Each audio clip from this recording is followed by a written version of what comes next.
It's funny, Charles, when I hit the start button, I get the theme song for whatever parody movie we have in my head, but I don't have the song. I saw a message earlier today. Some guy got his video struck by AI for music. AI struck the video. How are you today, Wow. Charles? I'm doing well. Thanks for asking, Jason. Pleasure to be back with you.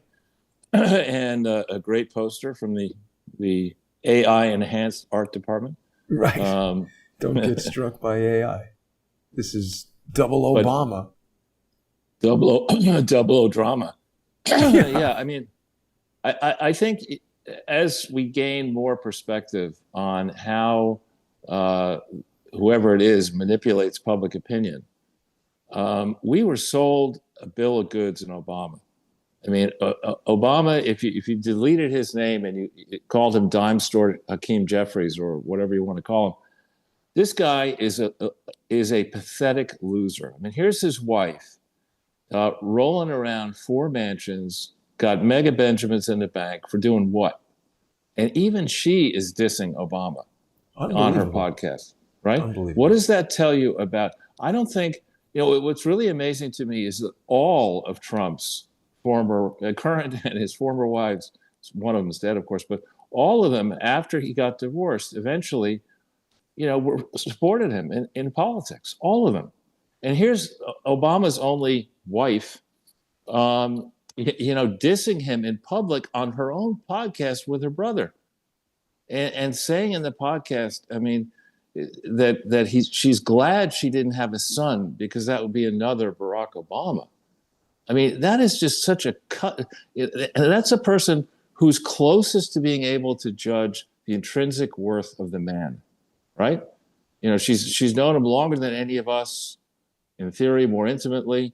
And that's the conclusion she reaches. And isn't it time now to go back and ask, where the fuck are Obama's presidential records, the real records? Because they're not in the Easter Island Head Mausoleum. They're not there. Who The has them? Mausoleum. That could be the Michelle wing. Evocative of the honeymooners, right? But where the hell are all the records? Because they're not actually in the pile that's going to be accessible via the mausoleum. Because he's had since 2009, since January 20th, 2009, which is now 16 years to cull through and eliminate any of the records that would, I think, justifiably implicate him and his collection of miscreants in the most epic of frauds of all time. I mean, no one has come back and said, forget the birth certificate for a second, no one has challenged the assertion that there's something screwy about Obama's Connecticut-based Social Security number. And somebody got to O'Reilly, because I remember when that subject came up, O'Reilly said, that was issued because his father was then studying at Harvard, and that's nearby Connecticut. No, it's not. No, it's in Massachusetts. What the hell is he talking about? No. I mean, it's actually because, I had the privilege of going to both Connecticut-based Yale and Boston-based Harvard, and I travel frequently between those two places. It's a bitch. You can't really fly between those two places. So you got to drive, and the roads suck, or take the train. They both suck between New Haven and Massachusetts. And nobody would say, oh, well, I'm studying at Harvard. Why don't I go get my son? Because he didn't know his son at that point. But why would I say, I'm going to go get my son a Social Security number in Connecticut? It's ridiculous. It's ridiculous. So, it really is time for, if somebody wanted to chart a political future in the Demon Rat Party, if there is, any future left for that party, they would repudiate Obama. They would go back and say, we were played for suckers. This person had no record. Up until the point that he became a senator, he had no verifiable record of accomplishment anywhere. He was a shit student in high school. He was a shit student at Occidental. Magically, he got to Columbia. Magically, he got into Harvard Law School. Nobody really knows who employed him precisely to do what work between Columbia and Harvard, on the basis of that crap weasel resume, nobody gets into Harvard Law School saying, I was a shit student in high school and a shit student at Occidental, and nobody knew me at Columbia. Nobody knows what I've done. I'm going to get into Harvard Law School, unless what he did is he portrayed himself as a combination Kenyan and Indonesian with that record. Then he would have leapfrogged into Harvard Law School, because at that time, in the class of whatever he was there, 91, Harvard was desperate to show that it was not a province of white males, Harvard Law School, and they were desperate to get a diverse student body. So my guess is that his application portrayed himself as a foreign student. Now, Charles, wait a second, because you have raised this point that there was some kind of contribution made by a Saudi royal or something when Obama went to college. There's this picture. We don't really know who this person is in the middle. I think it looks like a young al-Walid, and I think it's al-Walid bin Talal. You say no, but I mean, I'd have to. I can say, which one are you talking about? I'm talking about this guy right in the middle here with the mustache. No, not at all. No, al-Walid has a very stern. That's a friendly, kind of bubbly person. Al-Walid has a very angular, kind of like intense, rat-eyed look when you're with him, and I was with al-Walid in 1993. Okay, so you've seen him around that time. But I mean, do they tell us who that person is? No evidence beyond a vague resemblance. There is the person who allegedly financed Obama's Harvard Law School and may have gotten him into Harvard Law School is a different Saudi who has been named, and I forget his name, but it's not al-Walid. But forgetting all that, his presidency, when you go back, and I did some of this when I wrote for the Washington Times. I actually pulled out the facts and figures.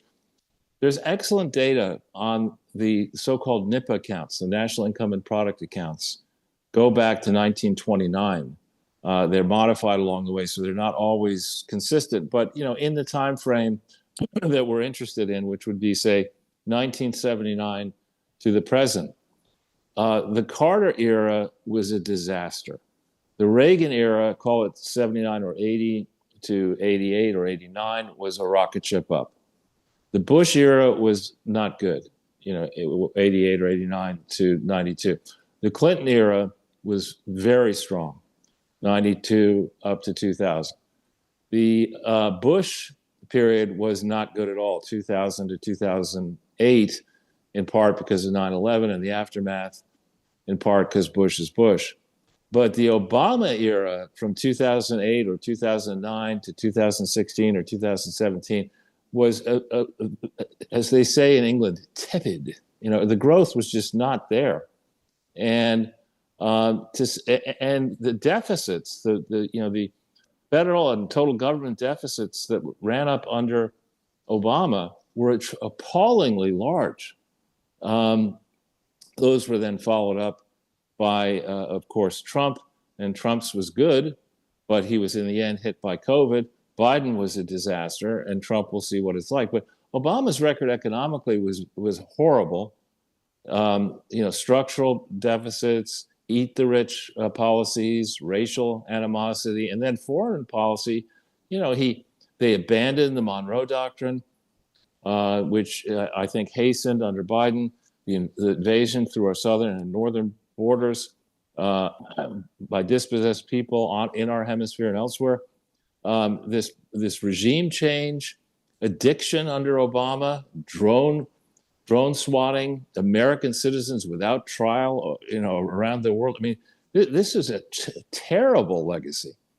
And, where are the people who in the Democratic Party are going to cleanse that party by repudiating this loser? I mean, he's a stone cold loser going around with his wife complaining, killing his chef or whoever killed his chef in one of his 4 mansions. I mean, the guy is ridiculous. He's a loser. They really didn't investigate that chef death too carefully. They just decided he drowned and left it alone, huh? Yeah, and look at I think one of his daughters is not using their last name. She doesn't want to be tied to the family. The wife is criticizing the husband. If his own family is repudiating him, why is he still on a pedestal? I think they say that the daughter is not using her last name because she wants to try to like make it on her own, Yeah, right. Kind of like Ella Emhoff. Well, I told you, I think I saw her in Soho, right? Was she on a cardboard box begging? She was to feel like she earned it. Nah, she was going into some fancy apartment building, and I was like, oh, is that her? And then she was past me and I saw her arms. She has a lot of tattoos on her arms. That's always a big plus. This is an old picture, though, because the other daughter is fat now. Somebody had a picture of her fat and smoking, and it was like, oh, my God. Which one? The older or the younger? The younger one. Miss Fat? Listen, Fat. But she's going on a Carnival cruise. Yeah, or too many Waffle House chair-throwing breakfasts. Work up the appetite, throwing chairs around, and then eat, 25 eggs. Anyway, seriously, I mean, the Obama legacy is a mess. It's a total mess. And then if you think back to that's her. Jeez, that's sad. Yeah, I guess she's smoking a lot because this is not the picture that I saw, but there she is vaping and with her fat belly sticking out. Like, who told her that looked good? Probably her mother. That's an African-style navel-less dress? I don't know if that's African style or... It is. Oh, I thought it was like Philadelphia. No, it is. But, and you think about Obama's record in politics, actually, other than his two elections to high office, virtually every candidate he pushed on the public failed. I mean, he was all in for Biden, then he was all in for Harris, lecturing the brothers about, if you don't vote for Harris, you're sexist. Not enough brothers out there voting for Harris. Right. And they were like, who is this guy? You're like the whitest black guy around. Pretending he can play basketball. I mean, the biggest whopper for me, there are many whoppers out of Obama, but I had a friend in college who was quite famous because he made the American Olympic team in skeet shooting. And so I know a little bit about skeet shooting. I've been skeet shooting with him. To make the team, the way it worked back in '76, I think it was, you had each trial was 100 attempts to hit these skeet. Now, international skeet are smaller, and they come out much faster than American skeet, which are bigger and slower. The clay pigeons. Right, but so this guy, in the first trial, he got 100 out of 100. In the second, 100 out of 100. Third, 100 out of 100, et cetera. Wow. 500 out of 500. Wow. And then it was him in a bake-off with one other guy, and the other guy missed on the 76th. So he won with 576 in a row. That's a serious skeet shooter. So that guy took me out skeet shooting, and I'm nowhere near that level. And another time I was at a castle in Ireland, in Dublin actually, with some friends who own it, and I went skeet shooting, and I was wearing a heavy jacket, and it hurt. The skeet shooting, and I went back. Yeah, the gun hurts your shoulder, right? Well, I remember that. I took my jacket off. I got ready for bed. I changed into my night clothes, and my whole right side was black and blue. So skeet shooting, you don't just if you're a skeet shooter, you don't do it episodic. Because he claimed that one of his hobbies was skeet shooting. Have we ever seen him skeet shooting? This is what I was going to say, Charles. Without even getting scientific on skeet shooting, we just say Obama skeet shooting, and the fact that there is one photograph ever of him doing that tells you everything that you need to know. Because if you put in, here, we just did it. You put in Trump golf, and you now get, and if you did this next week, you'd probably have 50 other pictures. But I mean, It's nothing but golf. And sometimes he's fat, sometimes he's thin, sometimes it's from a few years ago, a few weeks ago, different clothes, different locations. I mean, he's doing it all the damn time. Obama, we just have the one skeet shooting picture. Oh, wait, is this another? No, it's not even him. Oh, is it? Oh, forgive me. There's two. Tweet Yeah, fake photo. Oh no, that's a fake photo. It's not him. So why is that fake? That's what I'm saying. There's one photo of Obama skeet shooting. That's ridiculous. right. And skeet shooting is not a very social sport. It's loud. You can't really talk. Right. Whereas golf, I hate golf, but people who like it, I hate it because it's a huge time waster. But it's 4 hours walking outside and however many hours you want to afterwards, shooting the shit in the 19th hole bar. It's a social game, and anyway, there's so much inauthenticity around Obama. Oh wait, no, but Charles, I have found the authentic second Obama skeet shooting photo. Here it is. I can't see it. He's a plastic Obama. That looks. People are making jokes about it, that there's only one photo of him skeet shooting. It's ridiculous.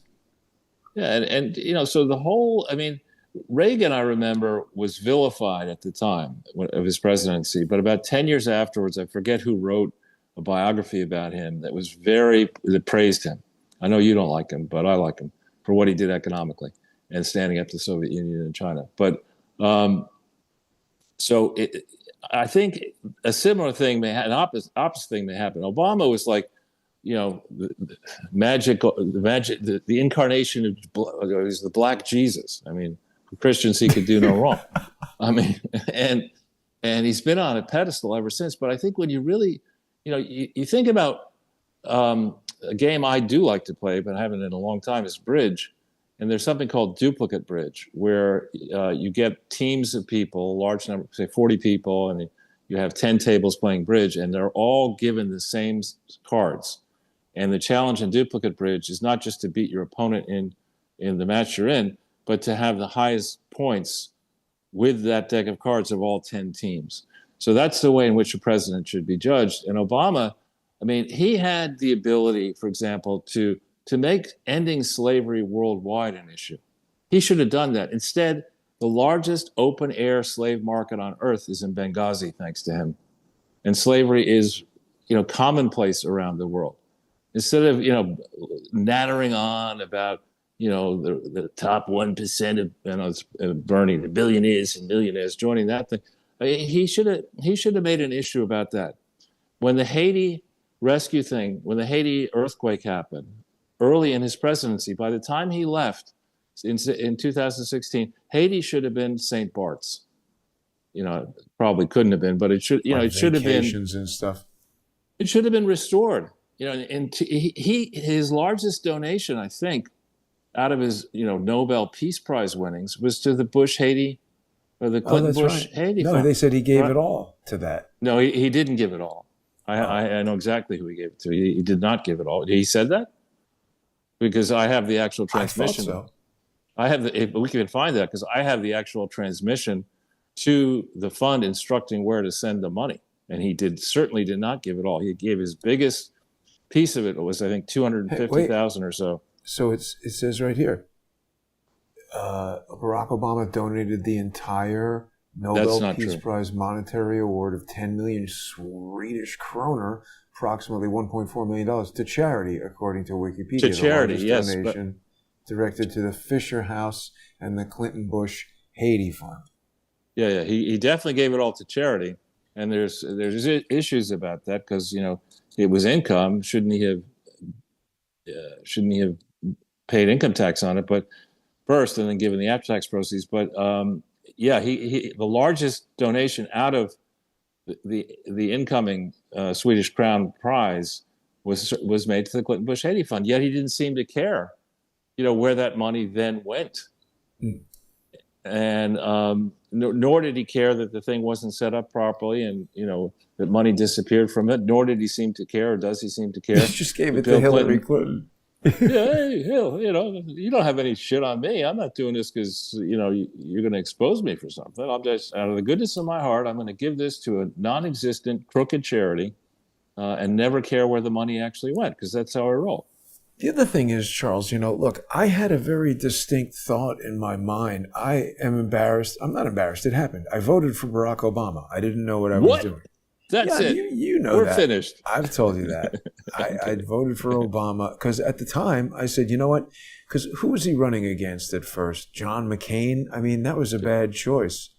I John just said, McStrange, yeah. maybe the United States is ready to live up to this Yeah. creed that all men are created equally. Maybe we need a black president. And I said, that seems like that would be, equal and a good thing to do. And not just voting for him because he's black. He seemed like a smart guy Right. and a good choice at the time.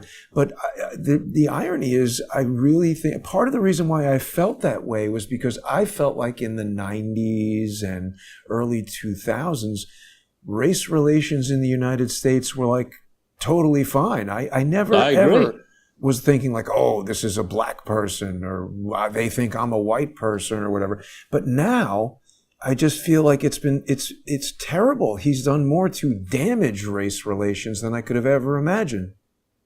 And two things about that. One is that the affirmative action debacle really ushered in a long period, and I've mentioned one specific case in the past, where people found themselves at a Yale, at a Harvard, at a NYU, but they really couldn't do the work, and the university was unwilling.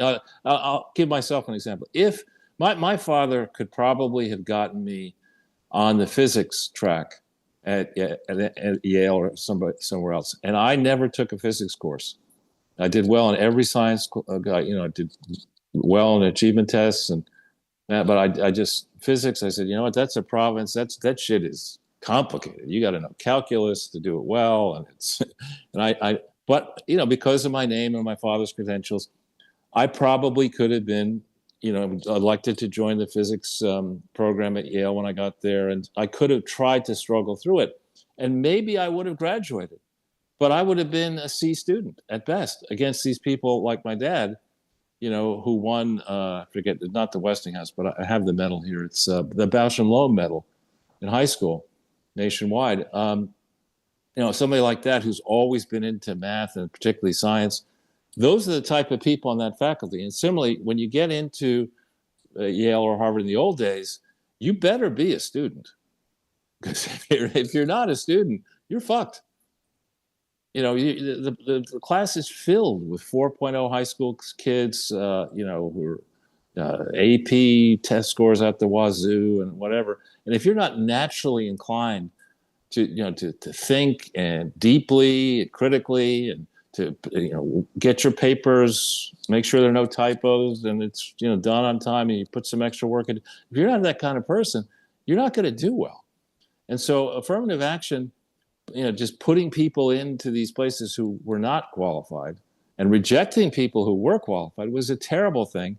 And then you now end up in this thing where because of Black Lives Matter and all these lawsuits and false accusations, I'm going to guess that employers are actually reluctant to hire, in particular blacks.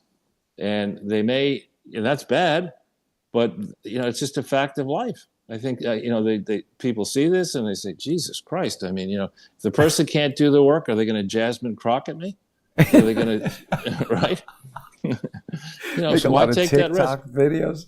Yeah, go get back from a Carnival cruise, And,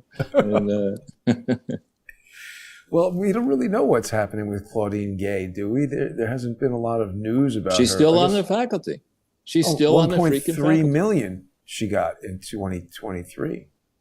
And it's ridiculous. I mean, again, back in the day, in 74 to 80, when I was at Yale and Harvard, professors were, probably, I would say, some of them had low six-figure incomes, but nobody made $1.3 million anywhere. But is she even a professor? I mean, the president of the university just basically hangs out and does nothing, right? Well, because and the decision, honestly, we had this course that I thought it was ridiculous at Harvard Business School called Human Behavior and Organization. So it's like, and there were actually professors of this. And how can you go to work, tell your friends you're a professor of human behavior and organization. Why don't you just call yourself a professor and waking up in the morning? I mean, it's just anyway. But it was just how you should behave in the office. Okay, that's now, Charles, all these. We need to pause here, and we're going to head over to the First Amendment Forum. People who are watching on Odyssey are still getting the show for free, so I hope they'll consider either getting a cryptocurrency account with the AR currency that you need for that, or going over to crowdsourcethetruth.substack.com or subscribestar.com or patreon.com/crowdsourcethetruth. People can also follow me on X at JG_CSTT and subscribe there to sponsor the show. But we're going to break right here and be back in less than 5 minutes. We got to talk about also, Charles, how this Barack Obama phenomenon, it's kind of being exposed now with Kamala Harris and Zoran Mamdani. It seems to be a formula, and these people who like to use these formulas when they work, they just keep grinding them out, kind of like AOC. AOC, exactly. It's like making Star Wars movies. They don't care that they suck anymore. They're just going to keep doing it. But we'll be back.